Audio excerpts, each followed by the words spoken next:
Hi friends, welcome to Sikdar's academy. Sikdar's একাডেমিতে সবাইকে স্বাগত।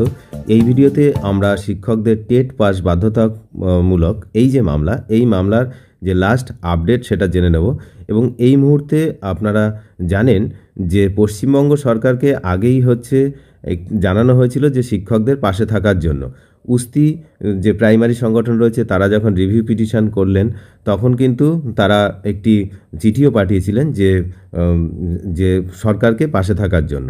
তো যাই হোক, সরকার ভাবনা চিন্তা করছিল, অবশেষে কিন্তু সবুজ সংকেত মিলেছে। বিকাশ ভবন সূত্রে এমনটাই খবর যে নবান্ন সবুজ সংকেত দিয়েছে, অর্থাৎ এবার পশ্চিমবঙ্গ কিন্তু রিভিউ পিটিশনের জন্য প্রস্তুতি নিচ্ছে। তো যাই হোক, এখন এই বিষয়টা প্রস্তুতি নিচ্ছে ঠিকই, কিন্তু সুপ্রিম কোর্টের ওয়েবসাইটে আমরা যত সময় না দেখতে পাচ্ছি যে রিভিউ পিটিশন হয়েছে, তার আগে কিছু বলার নেই।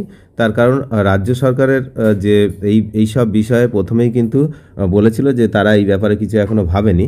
তো ইতিমধ্যে যখন এই আপডেট আসছে যে সবুজ সংকেত মিলেছে, তো এবার ভাববে। এবং আপনারা জানেন যে কোনো একটি রায় অর্ডার যখন পাস হয় তার 30 দিনের মধ্যে রিভিউ পিটিশন করা যায়। তারপরেও রিভিউ পিটিশন করা যায়, সেক্ষেত্রে কিছু স্পেশাল অ্যাপ্লিকেশানও করতে হয়। যেমন বিভিন্ন সংগঠন যখন ওই সময়সীমা পেরিয়ে যাওয়ার পরে রিভিউ পিটিশন করেছে, তখন তারা কিছু অ্যাপ্লিকেশান করেছে। উস্তিও যে প্রাইমারি সংগঠন তারাও কিন্তু একই সঙ্গে 3 থেকে 4টি অ্যাপ্লিকেশানও করেছে এই রিভিউ পিটিশনের সঙ্গে সঙ্গে সুপ্রিম কোর্টে। যে দেরি হয়েছে তার জন্য ক্ষমা প্রার্থনা, তারপরে ওপেন কোর্ট হিয়ারিং হোক, সেই সব বিষয়ে হয়েছে।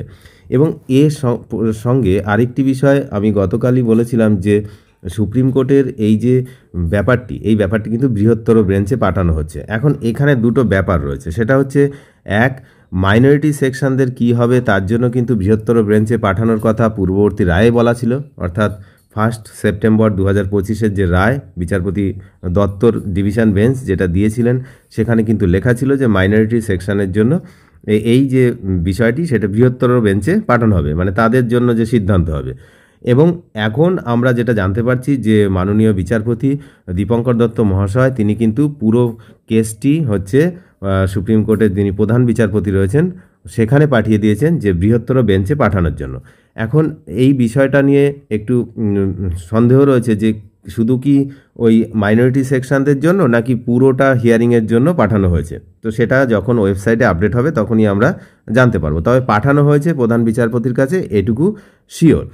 একই সঙ্গে আমরা তেলেঙ্গানা থেকে একটা আপডেট পেয়েছি। তেলেঙ্গানার সরকার তারা কিন্তু ইতিমধ্যেই চলতি বছরে 2বার টেট তাদের নেওয়া হয়ে গেছে, প্রাইমারি টেট, আবারও টেটের বিজ্ঞপ্তি দিচ্ছে।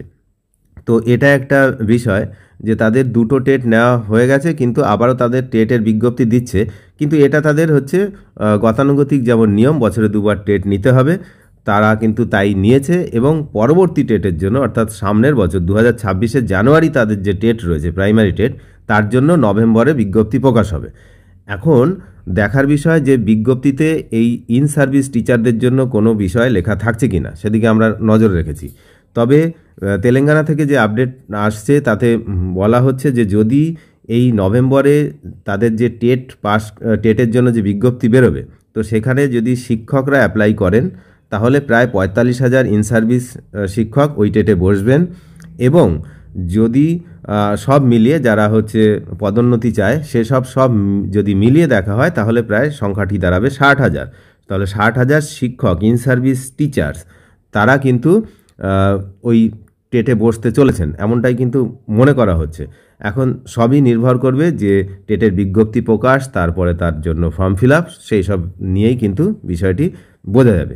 তবে তেলেঙ্গানা সরকার যেমন টেট নেওয়ার যে পরিকল্পনা শুরু করে দিয়েছে, এর মাঝখানে আরও অন্য অনেক সরকার তারাও কিন্তু টেটের প্রস্তুতি শুরু করে দিয়েছেন।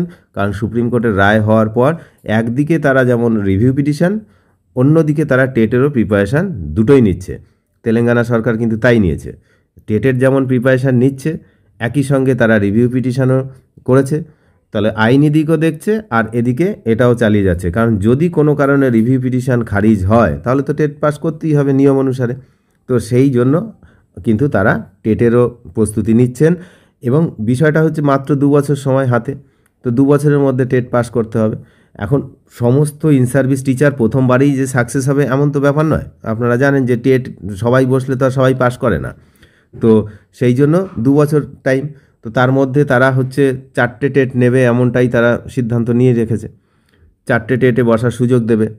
4টে টেটের মধ্যে নিশ্চয়ই কোয়ালিফাই করে যাবেন শিক্ষকরা, যদি সুপ্রিম কোর্টের রায় কার্যকর হয় শেষ মুহূর্ত পর্যন্ত। তো সেদিকে আমরা নজর রাখছি। তবে পশ্চিমবঙ্গ সরকার যে রিভিউ পিটিশন করার যে সিদ্ধান্ত নিয়েছে, এটা এখন সবথেকে বড় বিষয় যে এই রিভিউ পিটিশনের সঙ্গে আর কি কি করে, কারণ দেরি হয়ে গেছে অনেক, তার জন্য কোনো পিটিশন বা ওপেন কোর্ট হিয়ারিংয়ের জন্য কোনো অ্যাপ্লিকেশান এগুলো করে কিনা সেদিকে আমরা নজর রাখছি। অনেক ধন্যবাদ শেষ পর্যন্ত দেখার জন্য। চ্যানেলে নতুন হলে অবশ্যই চ্যানেলটিকে সাবস্ক্রাইব করে সঙ্গে থাকবেন। Thank you.